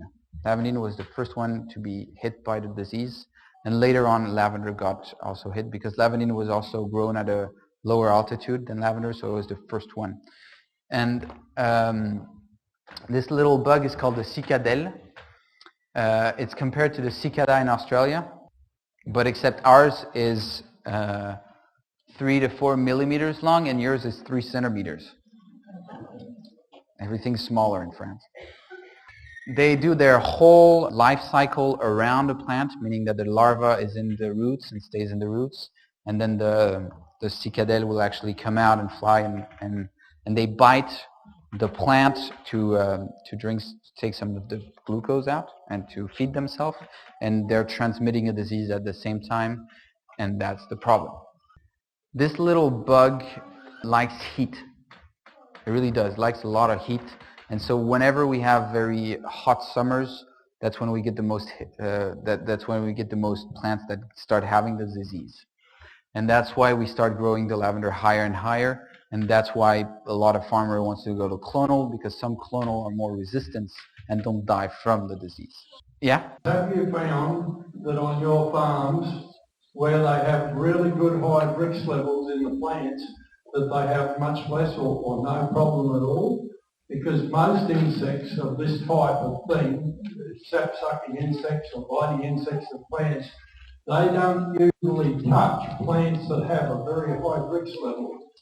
Because when the sugars are there, if they do suck it at all, the sugars then turn to an alcohol substance in their gut, which kills them because they die from alcohol poisoning, because they cannot have, their stomach cannot operate on incomplete sugars. They can only, on complete sugars, they can only operate on incomplete. No, I haven't actually made that, I haven't seen that especially. The cicadelle actually comes out for a month, 2 months. So the bug is coming out of the soil for 2 months. And it starts biting the plant. And during those 2 months we have different new ones coming and coming and coming. So we actually have that bug around all the time during the whole season where the lavender is in bloom, and even when the Brix level gets higher. I haven't noticed exactly if the Brix level gets really high, if we get more plants to die, because it's so small, 3 to 4 millimeters. It's hard to actually notice a lot of the plants touch. We only notice the disease when we come in a field a couple years after on the death. I'm interested in what you're saying, though. It likes the alcohol. All right. I haven't noticed that. I'm not saying that's not true. I'm saying that I haven't noticed, and I'll take a closer look next time, because that does interest me. We do have a whole department that is part of the co-op, and one of our farmers, head of that does all the research and find different ways. get the disease to stop or things like that. One thing that I just said, that the cicadelle comes out of the soil for a month and a half, 2 months during the summer, is something I appreciate. If the bug were to come out one day at the same time, all the bugs would come out, we would have all the farmers spraying everything they could and killing that bug. Now, no farmers would be crazy enough to spray for 2 months. That's not even like, it would cost too much. It would be the craziest idea ever. So I don't have the problem with my farmers of verifying if they spray pesticide to get rid of that bug, because I know they won't ever do that. It won't work. It won't be helpful at all. So we had to find a more peaceful way to get rid of that bug. We have different techniques, and the one that's been the most concluding is after we crop the lavender, we spray it with white clay. That protects the plant itself from the bug wanting to go and bite it. And so that's one of the most efficient ways. We also grow the lavender at higher altitudes, less bugs, less heat. And watering is the last technique we've been starting. We've started having our first watered field since last year. Because the bug doesn't like heat and moisture, we're trying to give it moisture. And we're also using clay to protect the plant. So we're really looking in, I would say, a more peaceful way of getting rid of the disease. So the insect bites, it transmits that phytoplasma, and it starts clogging the channels where the sap flows. That's how the plant starts dying, is the sap doesn't flow. It's like a little, if your arteries were clogged up, it would die. It's a disease that is not only on lavender, it's on other plants. We can find documented stories that begin last century, so it's been going on for a while. It has a stronger impact mostly on lavandine, because lavandine was grown at a lower altitude. They weren't selected to be resistant to disease, so when it started, it was really lavandine that was hit. It was hotter where it was grown, so there was more of those bugs. And then it started spreading to lavender, of course. It likes a warm climate, so droughts are really hard for us. That's when we get the most impact on the lavender. And like I was saying, some clonal lavender and some lavandine varieties are actually resistant and better to survive the disease. On this picture, you actually see a field on the left that has been really badly hit by the disease, and on the right you have a clonal lavender that is resistant. Now I'm going to talk about St. Mary's lavender, and after we can do some questions. First of all, do you know what St. Mary's lavender is? Yeah, but St. Mary's, there's something to it. 1, 2, 3, that's not a lot. When Gary first came to France 25 years ago, he brought back and smuggled back to America some seeds from wild lavender that he collected in France. And he planted it on his farm in Idaho. And when we started having this disease, especially us at our altitude, the farm is at 600 meters. So it's already low for lavender, and it's almost impossible to grow lavender there because of the disease now. We started having many problems with that. Gary said, I've had this lavender growing here for 25 years. Maybe I could collect some seeds out of my plants and send it back and see how it goes. That lavender has been going very well. Now you must know, when we got the lavender, we gave it to our farmer, and he said, if this plant grows, I will eat a bucket of rat. And he said to Gary that, and Gary every year keeps reminding him. He said, after 5 years, if it's still alive, I will eat a bucket of rat. That's actually next year, so we're all very happy about that. That St. Mary's lavender has been wonderful. It blooms a month before any other lavender. Now, normally, a month, that means we're having bloom that are in May, where we have people from the village coming to us asking what we're doing to our lavender, so to have it bloom a month before any other lavender. And it's the only population lavender that is cultivated at 600 meters, and we're still doing trials, but it's surviving the disease. It's not surviving because it's more resistant, I think. I think there's a little bit of that, but it's surviving because it blooms a month before any other lavender. That means that when it's in bloom and when it's ready to cut, it's just when the cicadelles start coming out, and we're able to cut that lavender, spray it with clay and protect it, and the bug doesn't eat it. And so that's why we think that it's being. But also I think something else. Now we each have our little, ideas on why it's stronger, why it blooms earlier, and things like that. My idea is, do you know how athletes go in the mountains to train before they have a competition? Well, that's exactly what that lavender did. It went up in Idaho, high up. It trained really hard for 25 years, and it came back down. And I was like, yeah, let's do it. So that's my idea. I don't think a lot of people will agree to it, but I like that version. On your left, you have, it's the same picture as the first one, but from the other side. So on your left, you have clonal lavender, and on your right, you have St. Mary's lavender. That's on our farm. Now, why do we have clonal lavender on our farm? We are not against clonal lavender. We believe that population lavender is the best lavender in the world. But for research, for different things like that, we have sometimes to use clonal lavender. So we plant clonal lavender that is known to be resistant to the disease next to our St. Mary's lavender because we want to see which one wins. And because we want to compare the oils, we want to understand what's going on, and we want to do as much research on that we can. We need the mic going over there. Nicolas, you said that we believe that the population lavender is the best one. You've said that that's because it's very good for the plant itself. Yes. So because it's probably going to be more sustainable into the future because it will have varied genetics because it's planted from seed. Has a stronger genetic background. Does it also reflect into the oils? So is the oil from population lavender considered to be superior? Could you? In terms of its components, I can't really go into details on why the oil is better because that's part of analyzing, and I'm not good at that part. I don't have enough knowledge, and I couldn't express myself well enough. But it's really I just use the idea of altogether we have more knowledge and something like that than just cloning me, which having the same. So when you clone a lavender and essential oil, you'll have the if you take someone that is lacking knowledge that is not good at writing, it's the same idea than a clone lavender. Your clone lavender, if he has a lack of something, then you'll have your oil that'll always be like that. But in a population field, even if one plant has a lack of something, the other one will be here to help him out, kind of.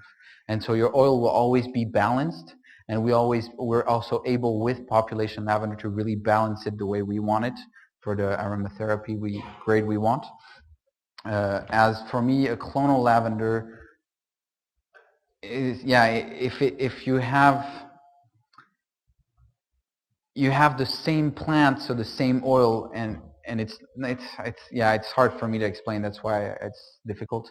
But yeah, that's basically it. Is if you have a component missing in that clone, then you will always have that in your oil. And I don't know exactly which lack you could have and things like that. I just understand the logic behind it. And also having a better genetic background means not crossbreeding, and it's a little what we find with wheat nowadays.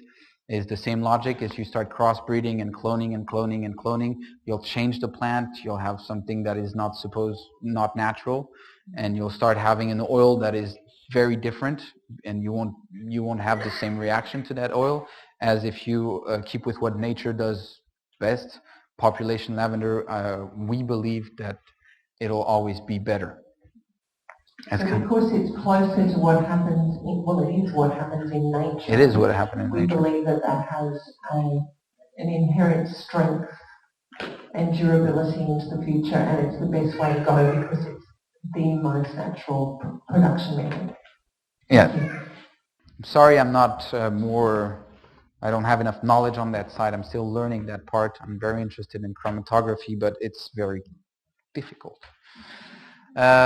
So this is in May. This is actually when we were planting. You remember that picture when we were planting? You saw that lavender floating around. That was the St. Mary's lavender that was already blooming. And so from far away from the castle, you actually had that patch, that field that was in bloom in May, and nobody has ever seen that. That is it up close. And that's the St. Mary's lavender when we cut it. We were actually too late here, if you notice the picture. A lot of the flower's passed. You see, when the flower is brown, and I think that means the flower passed, the one is open, but we're a little too late, and that's because we have a new distillery, and we had it this year, and we weren't thinking that this would bloom so early this year, so we weren't ready to distill it. And so we were a week late, and when I brought Gary a sample, he smelled it and told me I was late. Who understands how a distillery works? It's not that much. You don't even know how you get your oil? Oh, come on. It's really easy. This huge complex thing right there. We use steam distillation. So we use water steam that we heat, and we have it go through the plant, and that releases the essential oil, and we then cool it down and separate it. We don't actually have to separate it. That's why it's called oil. It's lighter than water. It floats on top. We get rid of we just collect the oil. Now, this is what a Young Living distillery would look like. At the far left, and I'll go like this. At the far left, we have water softener because you don't want a lot of calcar and things like that in your pipes, or everything will be clogged up. So we soften the water with salt. We then have a water tank. For France, we have a whale, where all our water comes from our well and goes into our water tank. We then have a boiler that heats up and turns our water into vapor. And we then have a vat where the vapor goes, where the plant is, and the vapor goes through, passes through the plant, goes from the top, is cooled down, and is collected in the separator. Not very difficult, right? Yeah, right. Well, we have a new technique in France. It is exactly the same logic, but different. Our new distillery can produce up to 35 tons of lavender oil per year. We had to do that because we had more and more people wanting our lavender. So we had to think about the future and get ready for what is coming. So compared to last year, where we were only able to do 15 tons per year, now we're not the only distillery running in France for Young Living. We have farmers that actually own their own distillery. We usually push farmers to come to us and distill with us because we really can control and do what we want. But sometimes farmers are too far away. Kind of the fields are really far. That's also why we changed our distillery. We're able to go further and gathering the plant. I'll show you in a minute. But sometimes they're too far, and so we go and check their distillery. We verify it's what we want, the standard that we want, that Young Living imposes, and then we'll allow them to distill and not bring us plant matter, but bring us the oil that we'll have analyzed, and then we can use. Our new distillery allows us to have a shorter distillation time. That's interesting for us because we often say a bad distillation. You can distill an oil and do a very wrong job at it. That's what they do with lavandine mostly. Is when you distill an oil, most of your oil will come out in the beginning. It's your very light molecules, and then you distill a long time just to get those heavy molecules that come in the end. But those heavy molecules makes a balanced essential oil that we can call aromatherapy grade, or what we want, an essential oil. Now when you distill it, lavandine, they do not care about that grade. All they want is most of the oil, most of the smell, cut it because it costs a lot of money to distill. So that's what we call not knowing how to distill, not doing a good distillation. But we're able to reduce our distillation time, and we're proud of it, without missing our heavier molecules. And that's something we're really working on. So when we finished, the distillery started running the first time last year. We're still doing trials. We're still figuring out. We've already did a lot of research before we even created that distillery, because we couldn't take the chance of having lavender oil for a couple of years that wasn't good.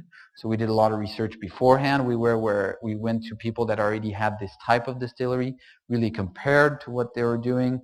We then changed a little bit the principle into what we wanted, all stainless steel, things like that. And we then decided to create it, and it's actually been working very well. The oil analysis comes really well. The quality is still very good. We think it might be a little bit better, but we're still trying to prove that. And we're able to distill longer, and we still have a very eco-friendly distillery. And that's important, right? Eco-friendly distillery, because it's a huge kind of thing, and we always, even our old distillery was eco-friendly. The first thing for being eco-friendly is all the floor water. You don't dump it. You don't throw it in the river. You don't throw it in the ground, because even though it has some good molecules to it, the fish might not want a huge amount of it in their water. We don't do that. All the floor water, it's always a closed circuit. It goes in our cooling system, and that's the water that we use at that last part just before the separator, the number 5. That's where you have little pipes like this where the vapor goes through with essential oil, and on the outside we have water to cool it down. That's our floor water that we got back, and after a while it evaporates, so we always need more and more and more. That's one way to be eco-friendly.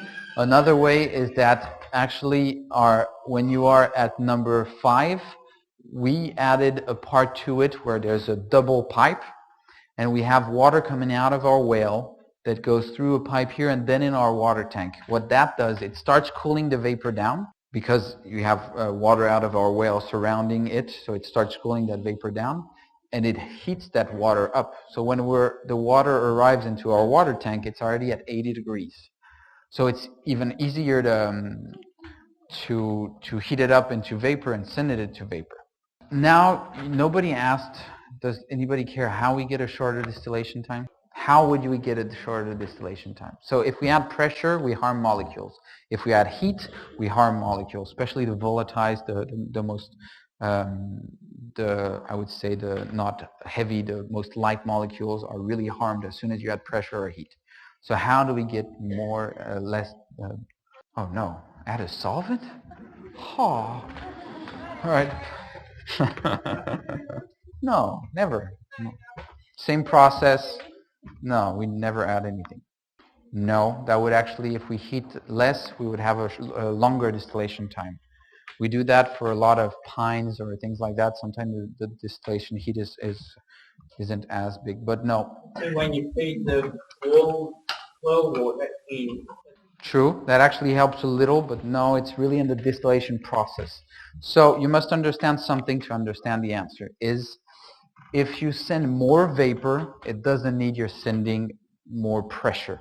You can actually have bigger pipes and send more vapor through and be able to collect and release the oil faster without having any pressure. We still have a little pressure, and that's always been like that, but without having more pressure than what we've always have in our vats. And that's how we do it. We send more. We have a much bigger boiler that produces more vapor. We have bigger pipes where we can be able to send it more and faster through. And we have also a bigger releasing pipes in the vats itself. And we have very interesting new vats. So this is our distillery. Can anybody, with this picture, the 4 is the vats. Can anybody tell me where my vats are in this picture? Nope. There isn't any vats. These are my vats. These are containers. So they're on the back of a big truck. And we're able to go and visit our farmers that are far away. And we're able to collect the lavender from them. And then we bring back those big square vats, put them down, plug them in, and that's where we distill them. And we did that because we had farmers that were far away, and also because it's much more efficient for us. We have 7 in total of those vats, knowing it's a co-op. There are some that are only for lavandine, some that are only for lavender and stainless steel for us. We also have 2 separators at our distillery because we're a co-op. There's one for lavandine and special plants that the farmers have that don't want to sell to us, or we have some that are just for the lavender and different oils. And if we want to clean our distillery, that's a question that comes often.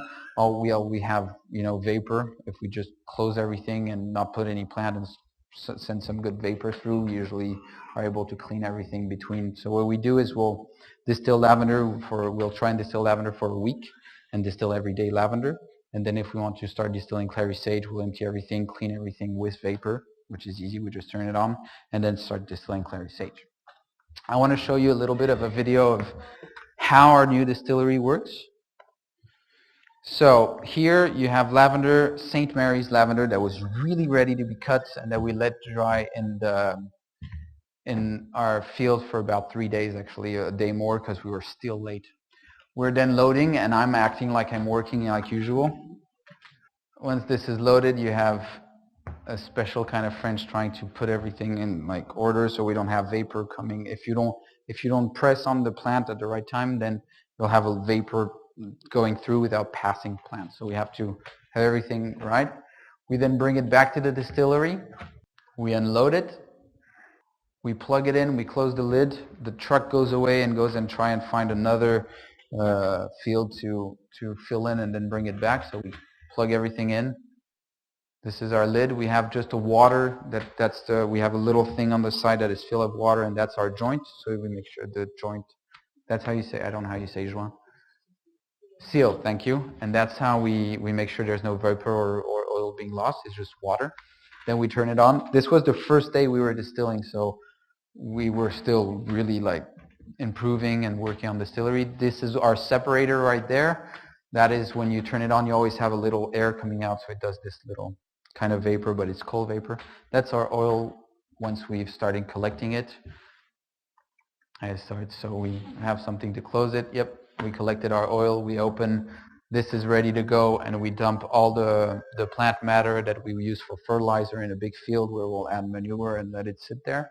And then I have somebody trying to write what's on the thing. That's our new distillery, and we actually quite like it. It's we're still able, and something we have to do is make sure that one farmer is able to run that distillery alone. Now it's not really true. He does need the guy on the truck bringing him the vats. That's something that's added to it, but that's how it is. Still, he's alone to run. He's able to run that whole distillery when the vat is here alone without a problem. One person. Now, I've presented most of the farm, most of what we do. Before we go on, just have a quick question about the new distillery. Of course. So, the inside of that container, is that stainless steel? Yes, stainless steel. So you have a double layer, and the inside is stainless steel. The lid is also stainless steel, and all the pipes are stainless steel. No problem. You've met Gary, right? It's all stainless steel. Now the last part of the farm that experience and I want to share about is einkorn. Einkorn is very old, and we've had it for a very long time on the farm, but it's new to me because it's a whole new job. And this is einkorn here on our field in France.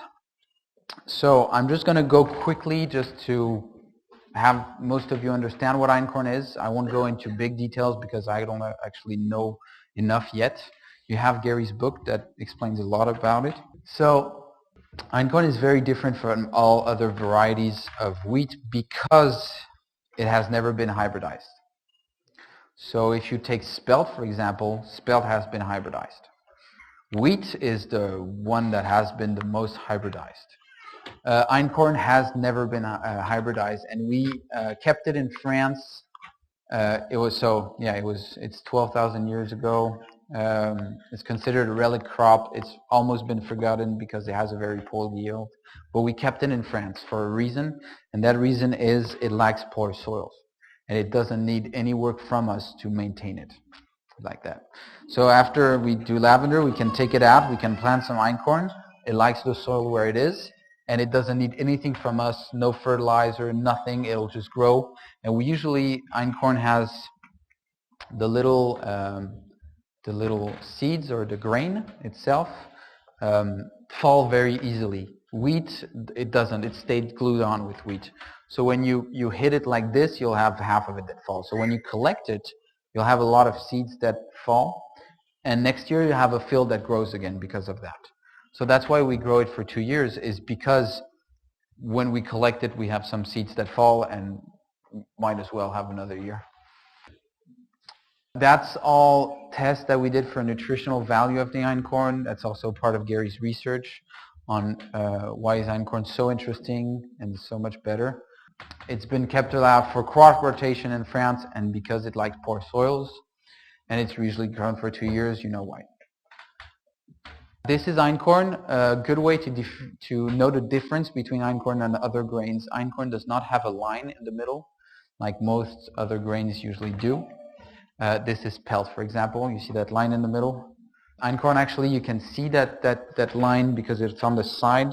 So when you cook it, you kind of expends it once it's cooked. But when it's dry, you never see the line.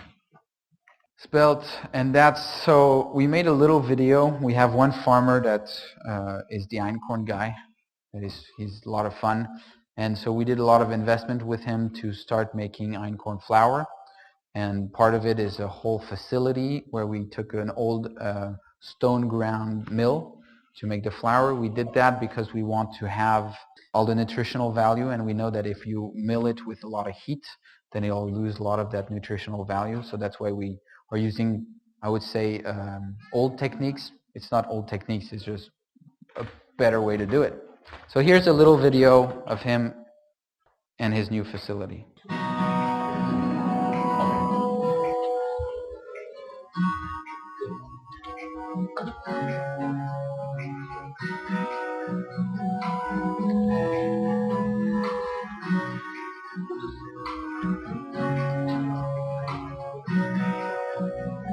Je m'appelle Gérard Renard, on est situé dans le Vaucluse, c'est le sud de la France.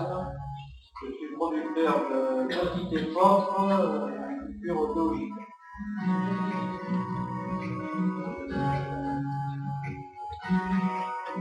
Aujourd'hui, on est quasiment mi-mai. Le petit époque, il couvre tout à fait la terre maintenant.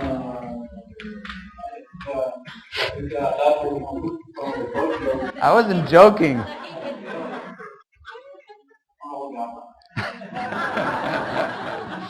Not a joke.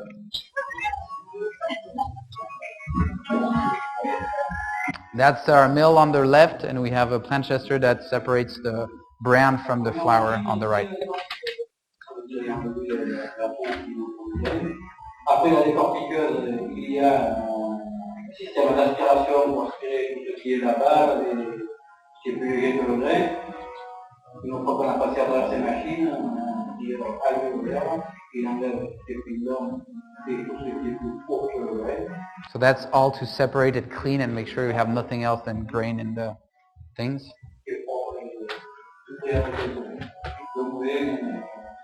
Artisanale qui fonctionne avec des meules en granit qui se frictionnent l'une sur l'autre, assez proches pour écraser le grain à la radiométrie comme l'autre.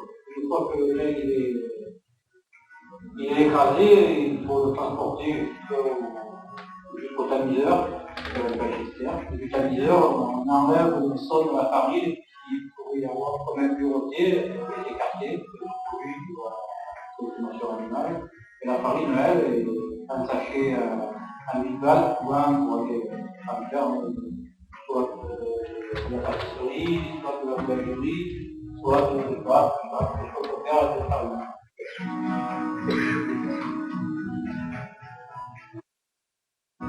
That's an einkorn field before it starts growing. Start of spring. En parallèle avec l'huile essentielle. Pour les farines, on a débuté au moment, malgré le mariage hormonal, quand on dit à se comprendre, c'est vraiment bien dans les manches de ce que je vous remercie.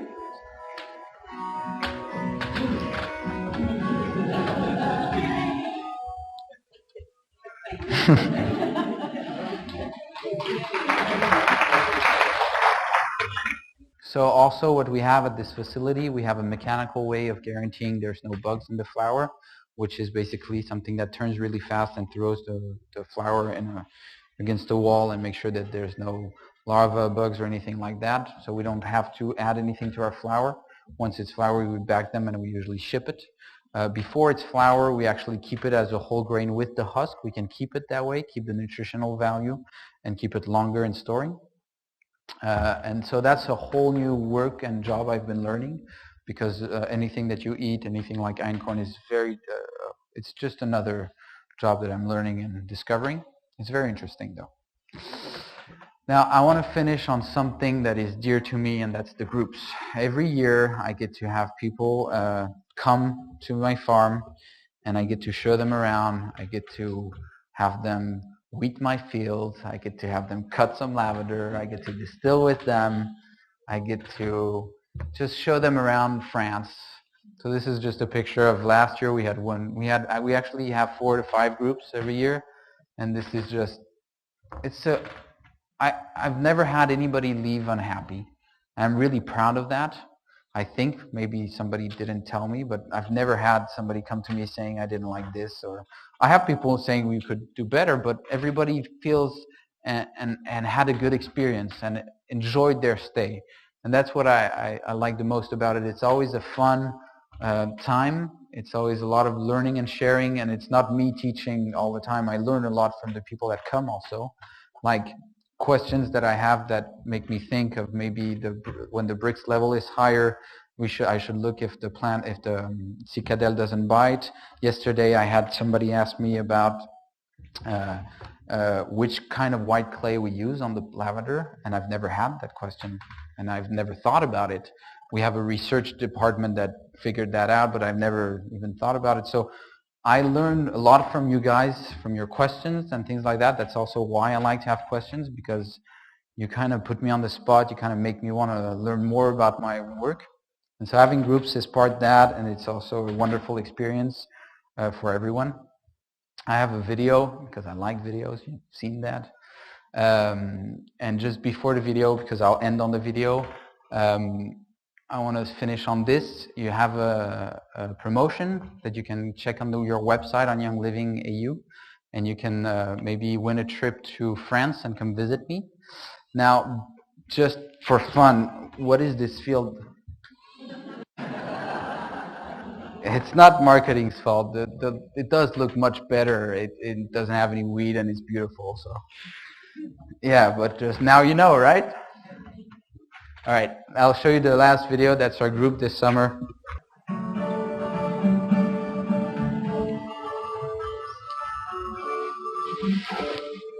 So farmers are on tractors, distributors are on the soil, on the ground.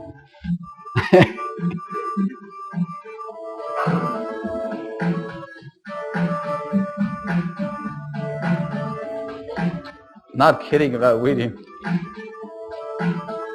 I'm very happy to finally know the difference between Lavender and to see the difference. So I'm really looking forward to go back to Denmark and look in the garden and what Landel is going to use and stuff like that, because there is I can just see a flower and it's purple and it's yellow. That's wild lavender they're cutting here.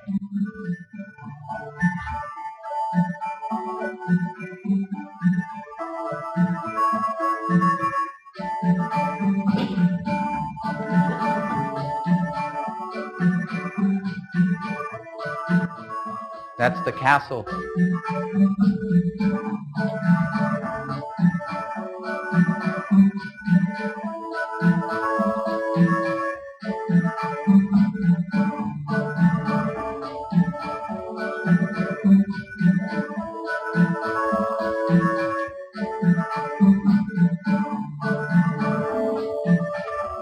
And that is my father on right there. That's the einkorn, the first field you saw when it was green. There it was ready. And we also had a chance to have a look at cooking einkorn, which was fabulous.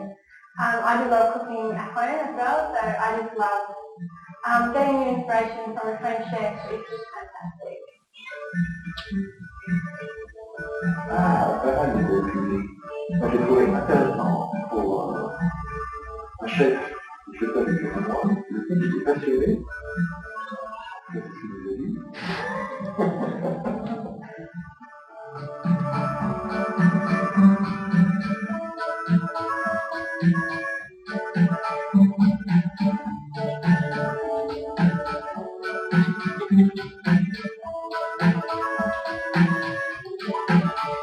That's the oil I collect.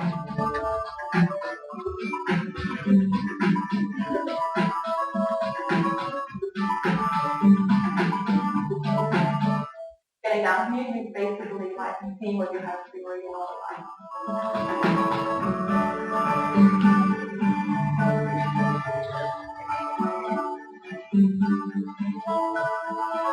I don't make the videos. So I hope you learned something, or at least you want to come to France now. Thank you. Those are two different oils, and I forgot to teach you how to use your nose. So I'm sorry about that. So this is a little game to try and teach you your nose. We're going to try and see which one is lavender, which one is lavandine.